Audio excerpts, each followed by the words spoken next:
Hello guys, welcome to the channel Kishan Saini education. दोस्तों, जैसे कि आप मेरा थंबनेल देख पा रहे हैं कि टीबी की दवाएं होगी सस्ती।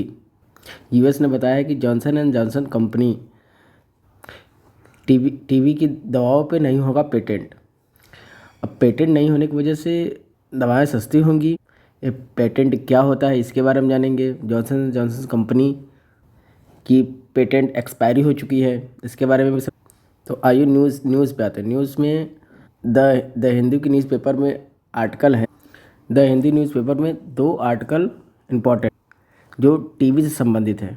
एक आर्टिकल तो आपका ये हो गया, और दूसरा आर्टिकल ये जो कि एडिटोरियल है। ये दोनों article GS paper number 2 health के पर्सपेक्टिव से इम्पॉर्टेंट है। तो सबसे पहले इस आर्टिकल का हम डिस्कशन करते हैं। दोस्तों, वीडियो पूरा देखिए, ये एग्ज़ाम के पर्सपेक्टिव से काफ़ी रेलेवेंट होने वाला है। मेंस के एग्ज़ाम में आने वाला है, काफ़ी चर्चा में भी है। हो सकता है कि ये आए और हो सकता है कि प्रीलिम्स में ये पूछा जा सके। वनडे एग्जामिनेशन के लिए बहुत ही इम्पोर्टेंट, बहुत रेलेवेंट आर्टिकल है, तो कृपया इसे ध्यान से सुने। मैं आपको बता दूं कि ट्यूबरक्लोसिस, ये जो टीबी है ना, J&J कंपनी, जिसे हम जॉनसन एंड जॉनसन के नाम से जानते हैं, इन्होंने डिसाइड कर लिया है कि ये जो टीबी के जो दवाएं उस पर आगे ये पेटेंट नहीं करेंगे। मैटर क्या है ये आप थोड़ा समझिए। दोस्तों, टीबी की बीमारी जिसे हम ट्यूबरक्लोसिस बोलते हैं, यह माइक्रो बैक्टीरियम ट्यूबरक्लोसिस की वजह से होती है। अब इस बीमारी की वजह से लोगों की जान चली जाती है और इसका कोई प्रॉपर ट्रीटमेंट हमारे पास में अवेलेबल नहीं है। अब इतने में क्या होता है कि जॉनसन एंड जॉनसन कंपनी, इन्होंने दवाई बनाई।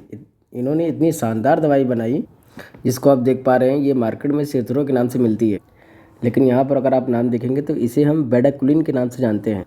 ठीक है, किस नाम से? बेडाक्विलिन के नाम से इसको जानते हैं। तो बेडाक्विलिन ये पहली दवाई देखने को मिल रही है पूरी दुनिया में टीबी को लेकर, जिसे पूरी दुनिया में अप्रूवल मिल चुका है।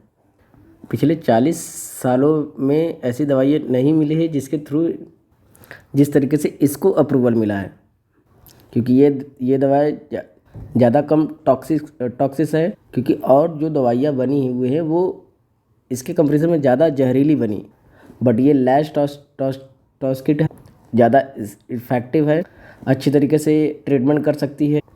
ये सबसे इम्पोर्टेंट फैक्टर है। अब क्या हो रहा है, ये जो मिडिल इनकम कंट्री है, लो इनकम कंट्रीज़ है, डेवलपिंग कंट्रीज़ है, यहाँ पर टीबी की केसेस बहुत ही ज़्यादा इंक्रीज़ देखने को मिला है।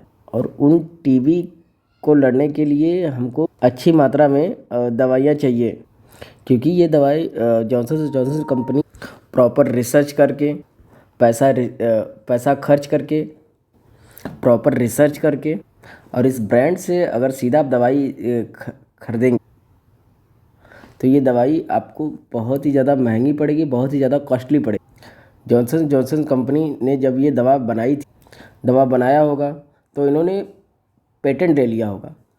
जैसे जैसे कॉपीराइट होता है वैसे यहाँ पे पेटेंट होता है। और पेटेंट लेने का मेन मकसद ये है कि ये जो दवाई है जॉनसन एंड जॉनसन कंपनी ने बनाई हुई है, उन्हीं को बिलोंग कर, कोई दूसरा देश इस दवाई को कॉपी नहीं कर सकता, कोई दूसरा देश बना नहीं सकता, इस तरीके से दवाई नहीं बना सकता कॉपी करके। सारे पेटेंट्स इनके पास में है। अब क्या हुआ कि कोई भी कंपनी जो पेटेंट लेती है उसका एक टाइम पीरियड होता है। तो जॉनसन एंड जॉनसन कंपनी का ये जो बेटाक्विलिन दवाई है उसका जो पेटेंट लिया हुआ है कंपनी ने, उसका पेटेंट एक्सपायरी हो चुका है। अब पेटेंट एक्सपायर हो गया, इसका मतलब ये है कि ये जो दवाई है इसको कॉपी किया जा सकता है। लेकिन जॉनसन जॉनसन कंपनी ने डिसाइड किया है कि हम आगे भी इसका पेटेंट लेंगे, कंटिन्यू करने वाले हैं। ये पिछले के न्यूज़ में, पिछले 2-3 महीना पहले ये न्यूज़ में था कि अब आगे चल के इसका पेटेंट कंटिन्यूस करेंगे। लेकिन अब ये सारी चीज़ें सॉर्ट आउट हो चुकी है, और जो यूएस की जो कंपनी है उन्होंने अनाउंस कर दिया है कि आगे अब ये इसके ऊपर पेटेंट अब नहीं लेने वाले हैं। इससे यहाँ पर एक खुशी का माहौल हो जाता है, देखने को मिलेगा मिडिल ईस्ट कंट्री में, middle income country, lowest income country और डेवलपमेंट कंट्री को खुशी का माहौल देखने को मिलता है। और भारत के अंदर भी खुशी का माहौल क्यों देखने को मिलेगा, क्योंकि अब यहाँ पर इस दवाई को कॉपी कर सकते हैं। इस तरीके से दवाई को कॉपी करके और थोड़े बहुत इसमें सॉल्ट चेंज करके उसको कॉपी करके जो दवाई बनाई जाती है उसी का हम लोग जेनेरिक मेडिसिन बोलते हैं। अब इंडिया में जेनेरिक मेडिसिन बहुत सस्ती है। अब जेनेरिक मेडिसिन कौन सी दवाइयाँ होती है, ब्रांडेड कंपनी का कॉपी तो होती है। वो ब्रांडेड कंपनी का पेटेंट एक्सपायर हो गया। अब यहाँ पर उस कंपनी के जो राइट्स है वो यहाँ पर ख़त्म हो चुके हैं। अब क्या हुआ, उसी को देख कर थोड़ा बहुत सॉल्ट चेंज करके यहाँ पर जेनेरिक दवाई बनाई जाती है। वैसे सारी की सारी चीज़ें सेम होती है। अगर कोई भी कंपनी इसमें कॉपी करता है, कुछ इसमें ऐड कर देते हैं, उसके बाद यहाँ पर नया इसको मार्केट में उतार देते हैं। तो अब यहाँ पर इसका जेनेरिक वर्जन मार्केट में आने वाला और जेनेरिक मेडिसिन यहाँ पर आ जाएगा। जो भी यहाँ पर डेवलपमेंट कंट्री है, मिडिल इनकम कंट्री है, उनको बहुत ज़्यादा फ़ायदे होंगे। बहुत सस्ते दाम में इस वाली मेडिसिन को वो खरीद पाए। और ये दवाई जेनरिक दवाई सस्ती क्यों होती है, इसके पीछे ज़्यादा मेहनत नहीं लगी होती। जैसे रिसर्च करना, इस पर रिसर्च में पैसे खर्च करना, ज़्यादा कॉस्ट नहीं लगा है। और जबकि जॉनसन जॉनसन कंपनी जब शुरू से इसको बनाया गया था तो ज़्यादा कॉस्ट लगी थी, रिसर्च में पैसे खर्चे हुए थे। समझ गए आप लोग। इसी वजह से ये पूरा का पूरा न्यूज़ पूरा आर्टिकल जो न्यूज़ में बना हुआ है, मैंने आपको एकदम बेसिक से इसको समझाया। जो समझ में आया आपको समझाया। सारी चीज़ें बताने की कोशिश की है कि ये पूरा का पूरा मैटर क्या था जॉनसन जॉनसन कंपनी को लेकर। आगे हम दूसरे एडिटोरियल की एनालिसिस करेंगे जो हमारे मेंस के पर्सपेक्टिव से काफ़ी इम्पोर्टेंट है।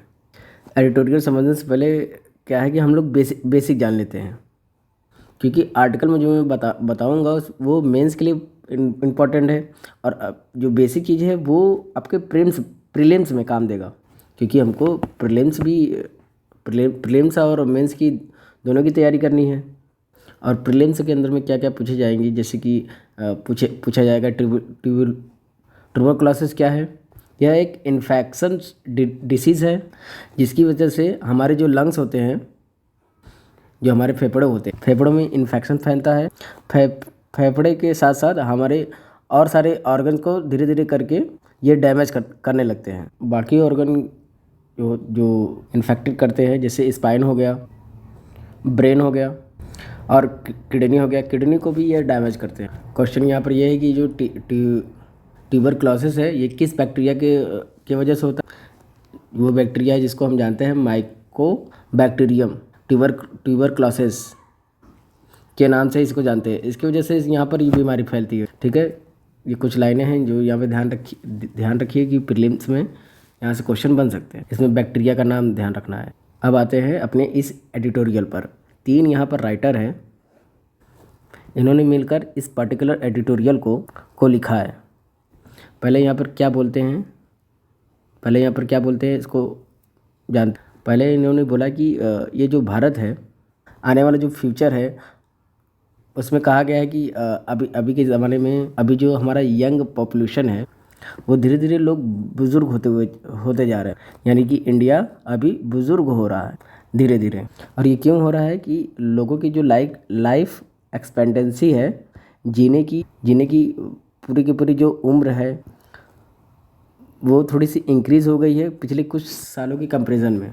आज से आप 50 साल पहले देखेंगे तो इतनी इंक्रीज़ नहीं थी, क्योंकि इतनी सारी फैसिलिटीज़ नहीं थी। पर आज के समय में आप इंडिया में आपको अच्छा खासा हेल्थ केयर देखने को मिल जाता है। हेल्थ केयर के साथ साथ क्या है कि यहाँ पर अच्छी फैसिलिटीज़ प्रोवाइड करवाई जाती है, जिससे जो कि लाइफ एक्सपेक्टेंसी है वो यहाँ पर इंक्रीज़ देखने को मिलती है। वो भी इंक्रीज़ देखने को मिलती है और वो भी यहाँ पर बढ़ती हुई नज़र आई है। तो यहाँ पर राइटर ने बोला है कि साल 2011 में दोस्तों आप देखोगे कि तो लगभग 9% के आसपास में भारत की जो पॉपुलेशन है 9% इंडिया की पॉपुलेशन ऐसी थी जिनकी उम्र 60 साल प्लस थी, यानी कि 60 साल से ऊपर थी। और ये साल 2011 की बात कर रहे हैं। और साल 2011 के बाद अगर आप देखेंगे अभी का सिनेरियो, एक अनुमान लेते हैं साल 2030 का। 2030 में ये जो 60 साल के प्लस के जो ज़्यादा लोग थे 2011 में, वो लगभग वो जो कि 9% थे, वो 2030 में लगभग ये 13% तक पहुंच जाएंगे। यानी कि जो बुज़ुर्ग लोग हैं उनकी संख्या बहुत तेज़ी से बढ़ने वाली है आने वाले कुछ सालों के अंदर। क्योंकि दोस्तों कल क्या था, कल 1 अक्टूबर था। 1 अक्टूबर में एक दिन का सेलिब्रेशन करते हैं। वो डे होता है इंटरनेशनल ओल्डर पर्सन, बुज़ुर्ग लोगों के लिए। और 2 अक्टूबर को आप जानते हैं ये गांधी जयंती होती है। और यहाँ पर 1 अक्टूबर को देखते हुए राइटर बोलते हैं कि हमको कहीं ना कहीं जो बुज़ुर्ग होती हुई जनसंख्या है उनके ऊपर थोड़ा सा अटेंशन देने की ज़रूरत है, उनकी रिक्वायरमेंट को पूरा करने की आवश्यकता है। ये बात यहाँ पर राइटर ने मेंशन की है। और ये बोलते हैं कि अगर हम ट्यूबरक्लोसिस के बेसिस पे देखें, यानी कि टीबी की बीमारी पर नज़र डालें, हर साल में भारत के ऊपर 25 लाख लोगों के ऊपर असर पड़ता है। 25 लाख से ज़्यादा लोग अफेक्ट होते हैं और हर दिन कहीं ना कहीं 1000 के आसपास लोग मर रहे हैं ट्यूबरक्लोसिस की वजह से। क्योंकि भारत ने खुद का अपना प्रोग्राम चलाया, नेशनल टीबी प्रोवलेंस सर्वे 2021। आज कुछ प्रोग्राम हम लोगों ने इनिशिएटिव स्टार्ट किए और हमने 2021 में बहुत बड़ा सर्वे भी किया था। उस सर्वे में हम लोगों को पता चला कि ये जो टीबी वाली बीमारी है वो सबसे ज़्यादा कौन से लोगों को अफेक्ट कर रही है, कौन से लोगों को हो रही है, जिनकी उम्र 50 से 55 से ज़्यादा, लगभग 55 की उम्र से ज़्यादा हो, जिनकी उम्र 55 से ज़्यादा हो। और 55 से ज़्यादा की उम्र के लोग अगर आप देखोगे तो काफ़ी लोगों की मृत्यु हो रही है। 1 लाख में से लगभग 588 जो लोग मर रहे हैं उनकी उम्र 55 से ज़्यादा है। रीज़न क्या है? ट्यूबरक्लोसिस। कहीं ना कहीं ये हमारे लिए बहुत बड़ा डिसएडवांटेज देखने को मिल रहा है, specially for the older people, बुढ़ापे लोग, क्योंकि ये ओल्डर पीपल के लिए घातक है। आखिरकार राइटर ये बोलते हैं कि ये जो टीबी है वो बुज़ुर्गों को लेकर बुज़ुर्गों को क्यों ज़्यादा हो रही है, उसके पीछे का रीज़न क्या। अगर आप यहाँ पर ओल्डर पर्सन को अगर आप देखोगे, जब एक इंसान बुज़ुर्ग होने लगता, अगर आप यहाँ पर ओल्डर पर्सन को देखोगे तो ये जैसे जैसे ओल्ड होते हुए जाते हैं इनकी इम्यूनिटी कमज़ोर होते हुए जाती है। मतलब इनकी इम्यूनिटी कमज़ोर होती है। कम्युनिटी क्या होती है? इम्यूनिटी बीमारी से लड़ने की से कारगर होती है। अलग अलग बीमारियों से लड़ने की जो क्षमता होती है वो अलग होने लगती है। ऐसा सबके साथ होता है। हमारा एनर्जी लेवल भी डाउन हो जाता है। जो एनर्जी आपको यंग जनरेशन में मिलेगी वो एनर्जी आपको ओल्डर पीपल में नहीं मिलेगी। और उसके बाद कई सारी बीमारियां हो जाती हैं जैसे जैसे बूढ़े होते चले जाते हैं। और बीमारी के साथ साथ हमने मोस्ट कॉमन इंडिया में देखा है डायबिटीज़ बहुत ही कॉमन बीमारी है। शुगर बीमारी बहुत ही कॉमन बीमारी है। लगभग कई सारे लोगों में आपको देखने को मिलता है। किसी से भी पूछो तो वो डायबिटीज़ का ही पेशेंट है। और जिन भी बूढ़े लोगों की जान गई है पिछले सालों में, जो टीबी की वजह से जान गई है, उनमें ज़्यादातर डायबिटीज़ वाली प्रॉब्लम देखने को भी मिलती है। तो इंडिया में देखने को ये मिलता है कि बहुत सारे लोगों को डायबिटीज़ है। डायबिटीज़ के साथ साथ टीबी भी है। इन दोनों को आपस में इंटरकनेक्ट देखने को मिलता है भारत में। अगर किसी इंसान को डायबिटीज़ है और ट्यूबरक्लोसिस भी है, ये दोनों बीमारी एक साथ है, वो इंसान अपने डायबिटीज़ अगर कोई इंसान है वो इंसान अपने डायबिटीज़ के ऊपर ध्यान नहीं देता है तो उसका ट्यूबरक्लोसिस मतलब टीबी कभी भी ठीक नहीं होगा। उसको सबसे पहले इसको डायबिटीज़ को जड़ से ख़त्म करना होगा, फिर उसके बाद टीबी तभी ख़त्म हो पाएगा। क्योंकि डायबिटीज़ अगर बॉडी में रह गया, आप उसका ट्रीटमेंट नहीं कर रहे हो, कहीं ना कहीं इम्यूनिटी कमज़ोर है तो टीबी कभी भी बॉडी से नहीं जा सकता। इस वजह से दोनों जो ट्रीटमेंट है उसको साथ में लेकर चलना पड़ेगा।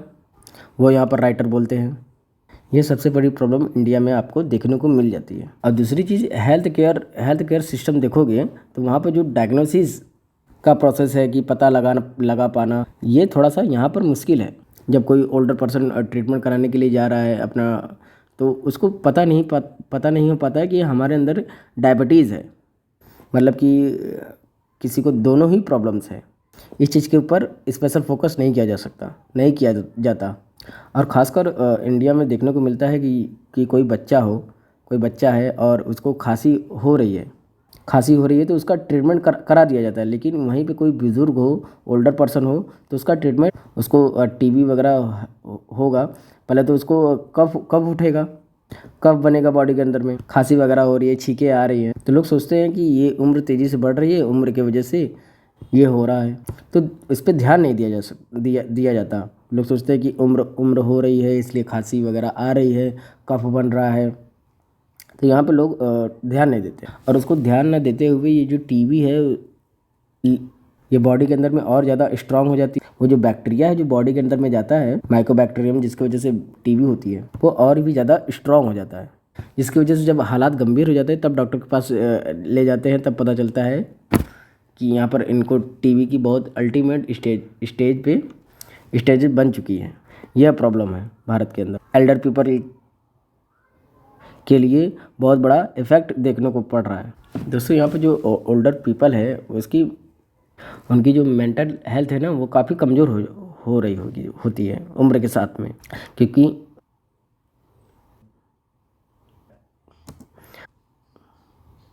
अकेला रहना पड़ता है, साथ का जो जीवन साथी है वो चला जाता है, तो उसके और ज़्यादा स्ट्रेस में आकर, तो वहाँ पर वो इंसान फील करता है कि अब मैं किसी लायक नहीं हूँ मैं। और इस प्रकार की जो फीलिंग्स है वो हर किसी के साथ में होती है। लेकिन उनको समझना ज़रूरी है कि वो इंसान पहले से स्ट्रेस में है, तो बाकी सारे जो फैमिली मेम्बर हैं उनका सपोर्ट होना बहुत ज़रूरी है।